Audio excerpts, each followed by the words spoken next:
होगी लेकिन सबसे अफजल होगी। सुभान अल्लाह, सुभान अल्लाह। नारे रिसालत या रसूल अल्लाह, नारे रिसालत या रसूल अल्लाह, नारे खत्म नबूवत जिंदाबाद। लब्बैक लब्बैक लब्बैक या रसूल अल्लाह, लब्बैक लब्बैक लब्बैक या रसूल अल्लाह, लब्बैक लब्बैक लब्बैक या रसूल अल्लाह।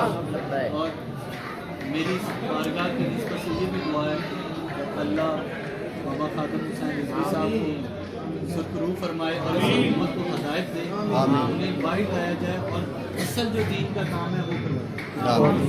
तो ये देखें कि आज कायनात में टेक्नोलॉजी में, पैसे में, हर चीज़ में यूदो नसारा हमसे आगे हैं, लेकिन फिर भी मुसलमान बेशक आज भी हमारा इतना खौफ है कि वो हर बात पे हम पे ये प्यार है और हम कहते हैं नहीं, हम अमन की बात करें।